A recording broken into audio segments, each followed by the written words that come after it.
തമിഴ്നാട്ടിൽ AIADMK DMK സഖ്യമെന്ന അഭ്യൂഹങ്ങൾ തള്ളി DMK. വിജയുടെ പാർട്ടിക്ക് ഭൂരിപക്ഷം തെളിയിക്കാനാകാതെ വന്നതോടെയാണ് സഖ്യനീക്കമെന്ന വാർത്ത പുറത്തുവന്നത്.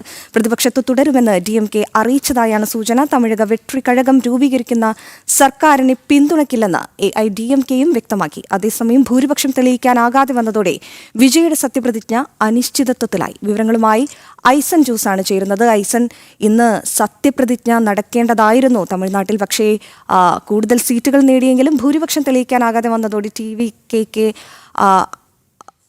സത്യപ്രതിജ്ഞാ ചടങ്ങ് നടത്താൻ കഴിഞ്ഞില്ല. ഇപ്പോൾ ഏറ്റവും ഒടുവിലായി AIADMKയും DMKയും തമ്മിലുള്ള സഖ്യം വരുമെന്ന അഭ്യൂഹങ്ങൾ വന്നെങ്കിലും അതും തള്ളിയിരിക്കുകയാണ് DMK. ഇനിയിപ്പോൾ എന്താണ് തമിഴ്നാട് രാഷ്ട്രീയത്തിൽ സംഭവിക്കുന്നത്? അതിന് തീർച്ചയായും തമിഴ്നാട് രാഷ്ട്രീയത്തെ സംബന്ധിച്ചിടത്തോളം അതിസങ്കീർണമായ ഒരു സാഹചര്യത്തിലൂടെ കടന്നു പോകുന്നു എന്നാണ് മനസ്സിലാക്കാൻ സാധിക്കുന്നത്. ആർക്കും ഭൂരിപക്ഷം നൽകാതിരുന്ന തമിഴ്നാട് ജനവിധിയുടെ ഒരു ഭാഗമായി തന്നെയാണ് ഈ സംഭവവികാസങ്ങളെല്ലാം തന്നെ ഉണ്ടായിരിക്കുന്നത്. ഇന്നലെ തന്നെ ഇത് സംബന്ധിച്ചുള്ള വാർത്തകൾ പുറത്തു വരികയും ചെയ്തിരുന്നു. ഏറ്റവും പ്രധാനപ്പെട്ട വാർത്ത എന്ന് പറയുന്നത് തമിഴക വെട്രിക്കഴകം നേതാവ് വിജയ് സർക്കാരുണ്ടാക്കാനുള്ള അവകാശവാദം ഉന്നയിച്ചെങ്കിലും കൃത്യമായ ഭൂരിപക്ഷം ഉറപ്പാക്കാതെ സർക്കാരുണ്ടാക്കാൻ അനുവദിക്കാനാവില്ലെന്ന് വളരെ കൃത്യമായി തന്നെ ഗവർണർ രാജേന്ദ്ര വിശ്വനാഥ് അർലേക്കർ കൃത്യമായി പറയുകയായിരുന്നു.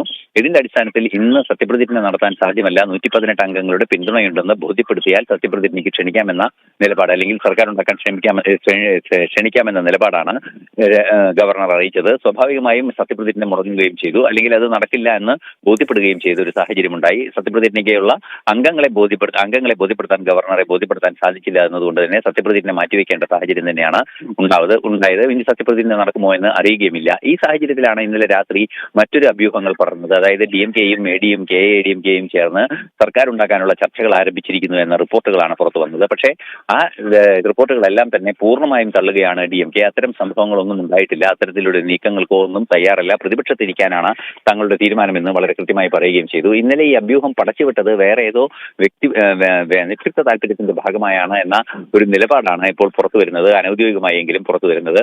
ഇന്നലെ ഏറെ ചർച്ച ചെയ്യപ്പെട്ട ഈ സാഹചര്യം ഇന്നലെ രാത്രി തന്നെ ഒഴിവായി, അല്ലെങ്കിൽ ഇല്ലാതാവുകയും ചെയ്തു. DMK വളരെ കൃത്യമായി തങ്ങളുടെ നിലപാട് അറിയിക്കുകയും ചെയ്തിരിക്കുകയാണ്. അതേസമയം CPM, CPI, അതുപോലെ തന്നെ ഇന്ത്യൻ യൂണിയൻ മുസ്ലിം ലീഗ് എന്നീ 3 പാർട്ടികളും DMKയോടൊപ്പം തന്നെ തുടരുമെന്ന നിലപാടും അറിയിച്ചിട്ടുണ്ട്. അതുപോലെ തന്നെ VPK എന്ന പാർട്ടി ഏത് തീരുമാനമെടുക്കുമെന്നത് ഇതുവരെ അറിയിച്ചിട്ടില്ല. ഈ 4 പാർട്ടികളുടെയും പിന്തുണയാണ് വിജയ് പ്രതീക്ഷിച്ചതെങ്കിൽ ഈ 4 പാർട്ടികളും പിന്തുണയ്ക്കേണ്ടതില്ല എന്ന നിലപാട് സ്വീകരിക്കുകയായിരുന്നു. അതേസമയം TVKയെ പിന്തുണയ്ക്കാൻ 5 അംഗങ്ങളുള്ള കോൺഗ്രസ് തീരുമാനമെടുക്കുകയും അതിലുള്ള നീക്കങ്ങൾ നടത്തുകയും 2 മന്ത്രിമാരെ തങ്ങൾക്ക് വേണമെന്ന ആവശ്യം ഉന്നയിക്കുകയും ചെയ്തിരുന്നു.